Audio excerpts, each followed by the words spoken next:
what Christmas meant to her, what it meant to celebrate it with her, and now that she's gone, kind of your mindset going into that. Jean loved this holiday. This was the big time of the year for us, and to bring all the family together. And this is when everybody would get together. She would do all the pre-planning. She'd make sure the chickens were ready to go into the chicken noodle soup, the vegetables were ready, and all the supplies were ready for basically 100 folks to come on into our home on Christmas Eve. Go to church first and celebrate Christmas appropriately, and then watch the little kids just absolutely be enamored with what was going on. She loved it. And so for us right now, we're trying to really do it the way that she would like to see it done, and at the same time have a little bit of normalcy for everybody else to come back here. And like we said, Jean would want us to have Christmas Eve at our place. So we're excited about it. We're going to come in, we're going to celebrate the birth of Jesus Christ and do it the way we should. Tell me, again, the quilt work thing is something you've brought up to me on several occasions. It's obviously something that stands out to you as a husband, and I mean, it's pretty immaculate. I mean, it's not exactly like sewing, it's a little different. Just tell me a little bit about that hobby. The needlework in our home, it's all Jean's. She did Santa Clauses, she did nativity scenes, but it was all done perfectly. All the stitches are right in line, and it's a counted cross stitch. But she's got literally dozens and dozens, maybe 120 to 150 different works that she's done over the last couple of years. And then her quilts the same way. She would actually do needlework that were then incorporated into quilts. And she loved it, and she loved working with a group of her friends right here and doing quilting with them, but also doing the needlework. And she'd go to different events around the country, and she just loved it. But in the evening, if I wasn't here, she'd watch TV, but she did more quilting and stitching than she did watching TV.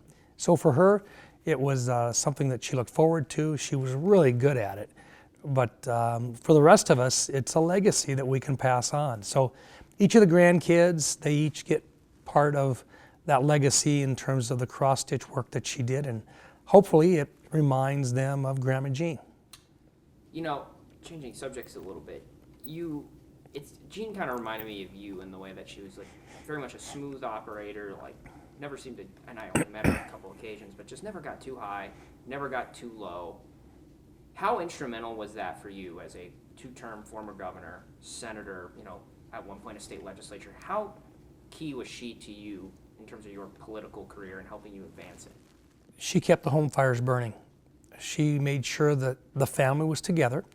She made sure that what the kids needed was being provided for. And she had a way of keeping me in line. And, you know, I mean, that's something, you know, you always want somebody that keeps you down to earth and that refocuses on what's really important in life. And that's what Jean did. And she didn't want the spotlight. She just kind of wanted to be behind the scenes.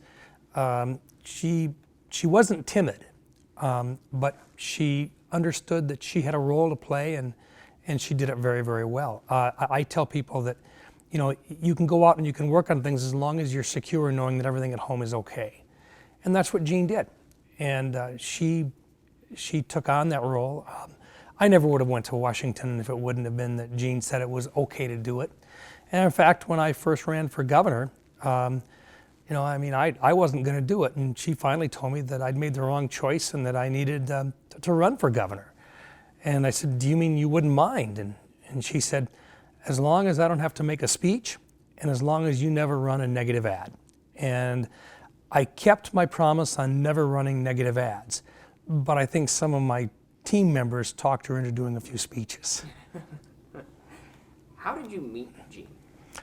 Well, actually, she was on a blind date. And that my roommate had set up for her, and his girlfriend had set up for her. And I say I rescued her, but I suspect it was more along the lines of, we just got along really well. We actually met them as a group and got to know her and visited with her, and then later on called her and asked her for a date. So, sorry, to be clear, she was on a blind date with someone else? Yeah. Oh, wow. She was on a blind date with somebody else, and it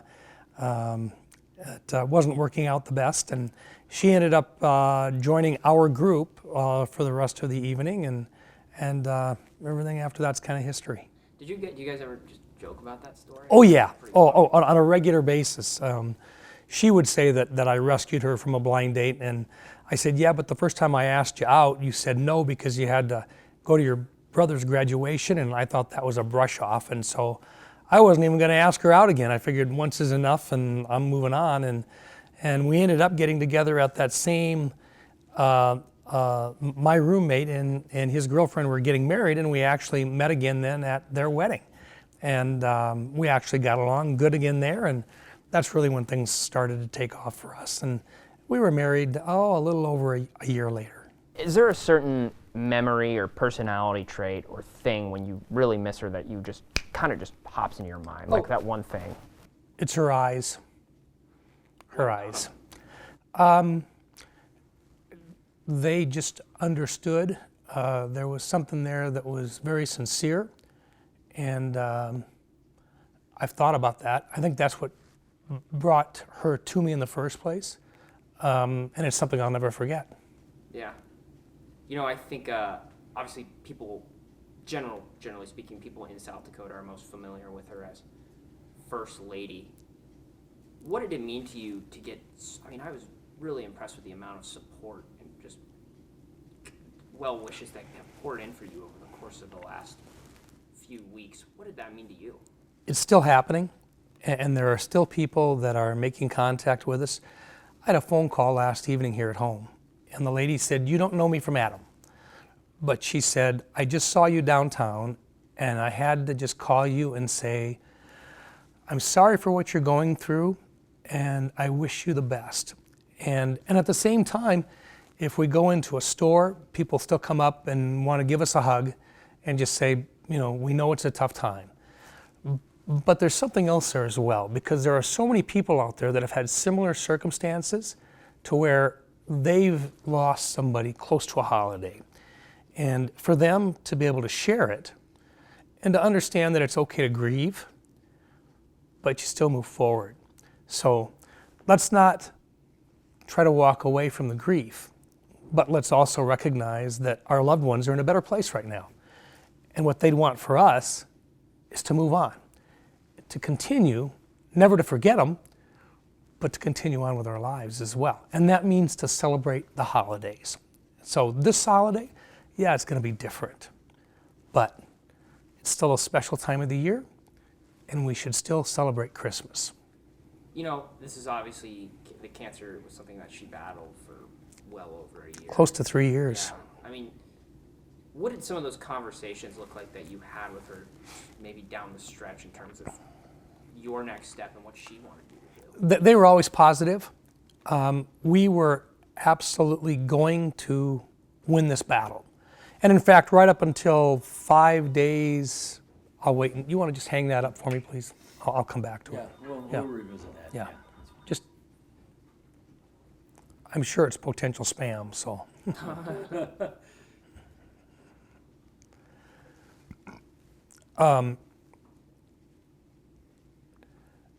During the last several years, when we talked about the cancer, it was always a matter of what it would take to beat it and the challenges that we had. But as we said many, many times, if you have faith, you have hope. And we were convinced that we could win this battle. And we were winning this battle. In fact, the last time that we were at Mayo, she'd already gone through brain tumors, and we beat them. But when we came back in after she got an infection, and we had found that she had cancer in her lungs, they just came back to us and said it's growing way too rapidly, and the chemo that we would use would probably shorten her life rather than extend it. And they said, go home, you have a couple of weeks. She had 5 days. And it was very rapid. Cancer was extremely advanced, and there just simply was nothing else that we could do. So when we came home, you try to think of all the things that you need to ask and all the things you want to do, but you also know that you're running out of time. And that was tough. But you do the best you can, you keep her as comfortable as you can, and then when the time comes, you know that you've done everything that you possibly could. And she understood that. Yeah. How old was she? Jean had just turned 65. That's right. Thank you. Yep. Where do you think, and just based on these conversations, she wants you to go from here?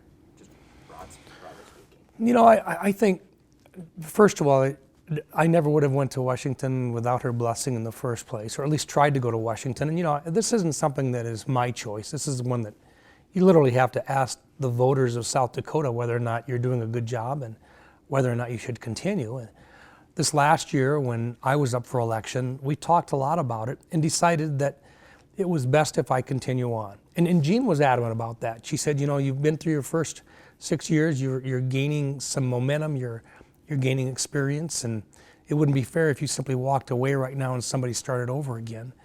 And we thought about it and just decided it was the right thing to do. So she was very supportive in running for re-election, and we knew even during the time in which she was ill, she said, you've got a job to do, you need to go do your job because you've got important things that have to get done. Mm-hmm. So there was at least, it sounds like, Excuse me. it sounds like you're saying that there, in your guys' conversations, there was at least a suggestion about the idea of possibly not running again in 2020. Well, I had thought, for Jean, I thought this was a decision that she had to be a part of. And so we talked about it, and I said, you know, I need to share, you know, is this the right time for me to run for re-election? And she said, without hesitation, she said, you need to be there. You need to go do this. You would always wonder whether or not the work that you're doing right now, if you could have done more if you don't go. And, you know, I've been actively engaged in armed services and in Veterans Affairs and so forth. And there's something else there as well. There is the need to feel like you get things accomplished. And she felt to be a part of that as well. Mm-hmm. Are politics bigger or smaller now that she's passed? Smaller. Yeah, give it 1 second. We'll let that phone finish up. Yeah. It's all right, Sorry. it happens. You're Don't popular. worry Yeah. about it. Just look at that one there and just hang it up. You don't even need to worry about that. It happens. Yeah. It's just, It's karma for our SD. it's spam. You get tons of those, huh? What? Okay, go ahead. We're all good. Okay. It's perfect. It's okay. Same question. Are politics bigger or smaller for you now? Well, I think they were smaller when Jean got the diagnosis for cancer. But there's something else there. There's something else in terms of following through with your commitments. And Jean was adamant that I followed through with my commitments and that I continue the work. If we didn't think it was important, I wouldn't be in Washington. South Dakota is where I'd rather be, but the work that needs to be done right now, the place that's broken is Washington, D.C. And she understood that.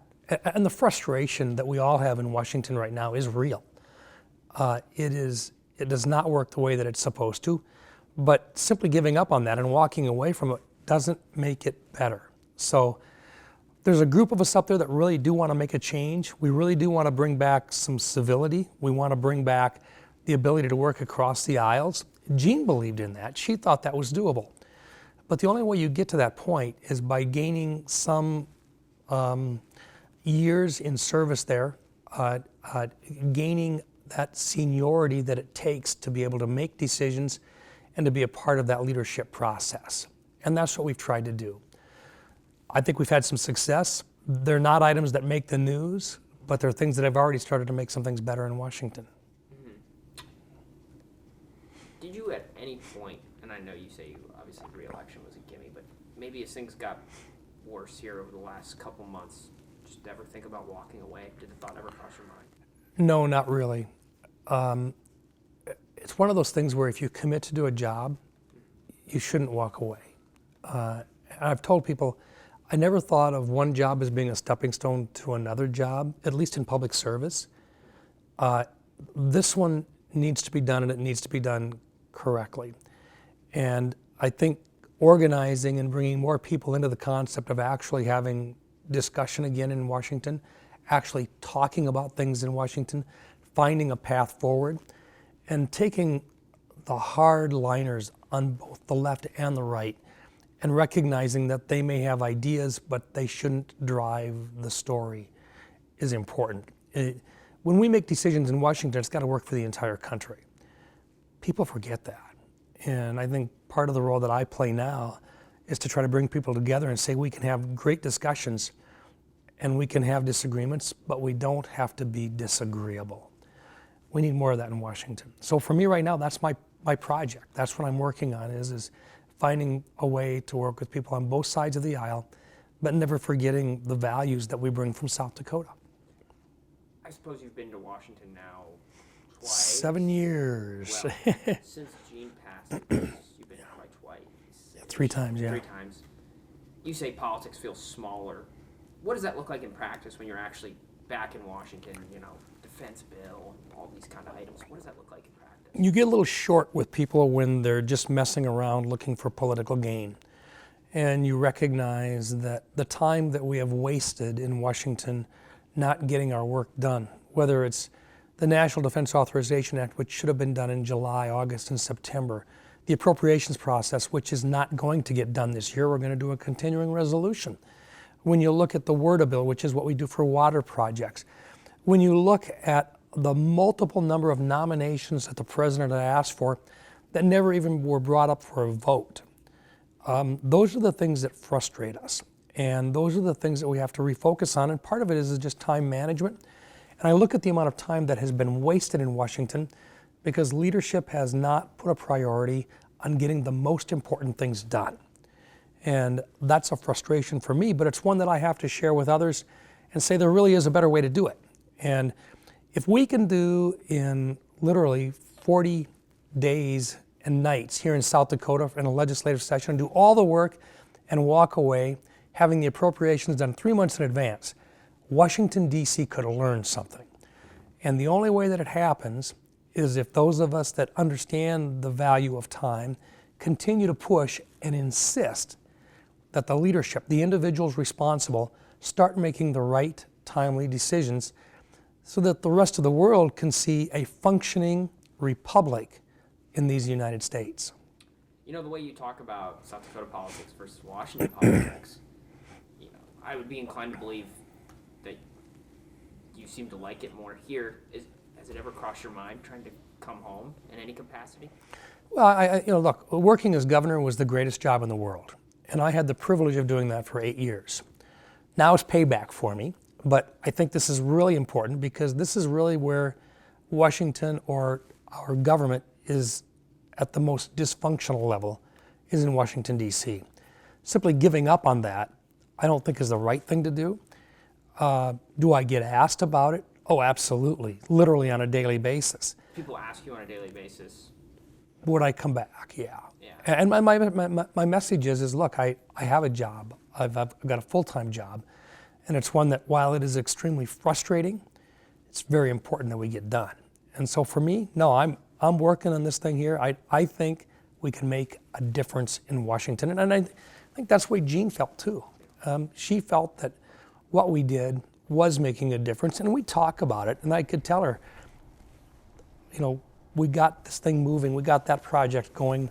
This is going to bring some projects into South Dakota. It sounds like, you know, you're telling me a lot of people bring up the idea of coming home. You like living here. You like Pierre. I mean, is it something you'd roll out even 2026? That's a long ways away. And what I tell people is right now I'm going to focus on getting a job done in Washington. We've got a huge amount of work to do there. And it's frustrating, but it's got to get fixed. And if we want this republic to survive, we have to have a government that's functioning at the national level. Today, it is not. It's got to get fixed, whether it be for national defense, whether it be for our veterans, whether it be literally laying out the rules that we do for interstate commerce or foreign trade. Right now, people around the world are wondering whether or not we're stable. That's got to change. They've got to see us once again as being the standard for the rest of the world. You know, you talk about Gene always holding down the home front. How has your family specifically kind of doubled down on that responsibility since she's passed? Kind of how have they kind of stepped up for you? I told folks, I said one of the scariest things for me was coming home on a Thursday night or a Friday to an empty house, a dark house. And each time I've come home, there's been somebody here. They've kept the lights on, they've been here, they've been waiting, they've had something on the stove, whether it's 9 o'clock at night or during the day, and you know, that's been really helpful. And during the weekend, when I get back in from, you know, being around the state or whatever, there's somebody touching base just to make sure that I'm invited out for dinner, or, you know, my team here has made sure that there's been activity going on, and that's been greatly appreciated. My friends here in the Fort Pierre area have made sure that I've had invites out so that, you know, it's been good to have those other opportunities. So, yeah. Do you still, I know you're a South Dakota guy like big time, but do you still enjoy coming here, being in this house as much as you once did? Is it as easy to come home for you as it always was? It's different, and it's always going to be different, but you know, this is still home. When I come home, I make sure all the lights are on so people know I'm home. I keep the outside lights on just so that people understand that I'm here, and so if anybody comes by and they want to stop in, they know they're welcome to stop in.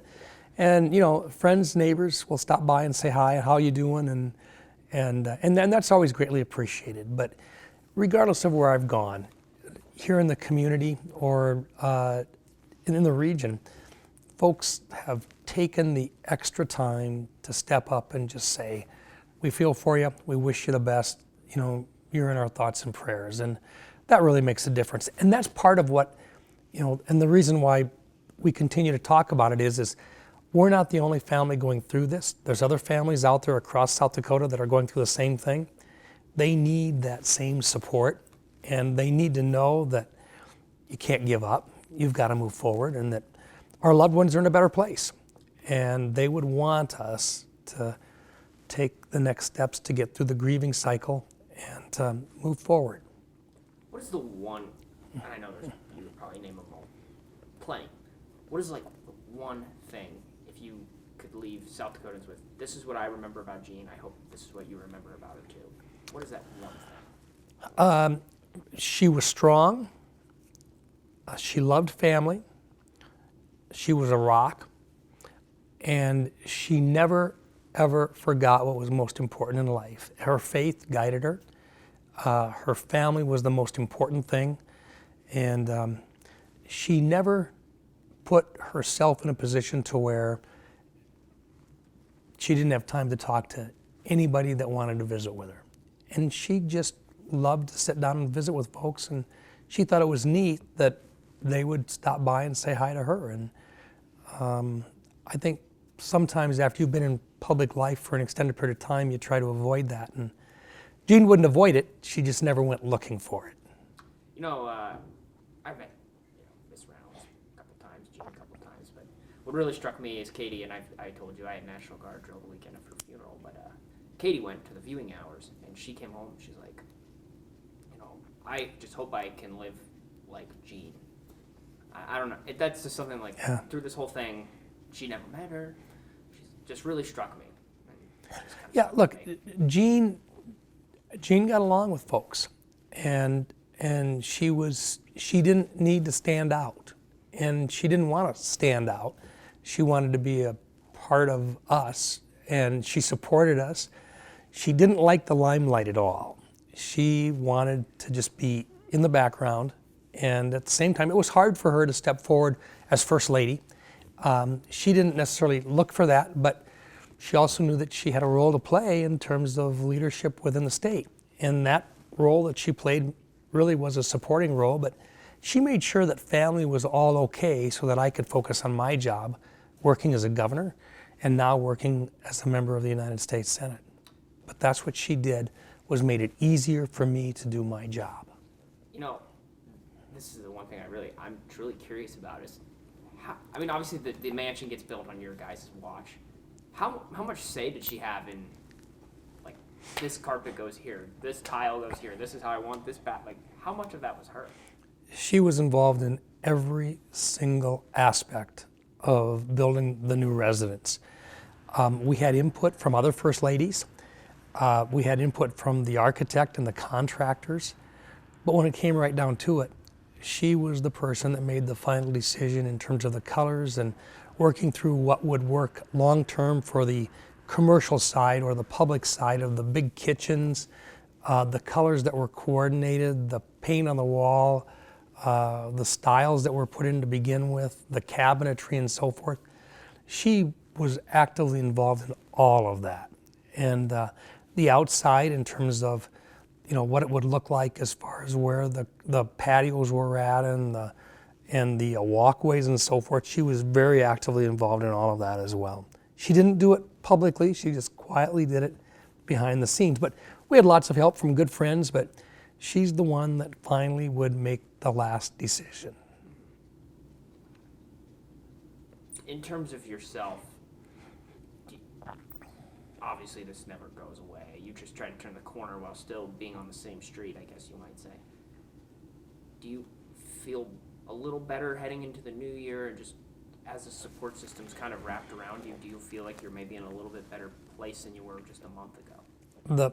The hurt never really goes away, but time softens it, and you have a chance to sit back and do a little bit of soul searching and thinking, and you go through that really hard grieving where you can't sleep at night, and it's the only thought on your mind morning, noon, and night. And to refocus on anything else is hard. It changes a little bit, but it's always in the background. And it will be. And I think part of what any of us that grieve a loss of a loved one have to do is to recognize that it's going to be there, and it will eventually start to fade, but it never really goes away. Yeah. Is there anything else you want to add? I feel like I missed. No, just I think perhaps one of the most important things that Jean wanted everybody here to know was that she was in a better place. She knew she was going to be in a better place. And that she also knew that the rest of us had to find a path forward. That was clear. And part of that path forward means that you grieve, but it also means that you heal. And I think there's a lot of folks in South Dakota that have been a part of this, that have grieved along with us, but they've also had their own grief. And I think part of that message is it's okay to grieve, but you also have to move forward and find that path forward. And that's what Jean wanted us to do as well. So it's hard, but life goes on. And like I said, if you have faith, you have hope.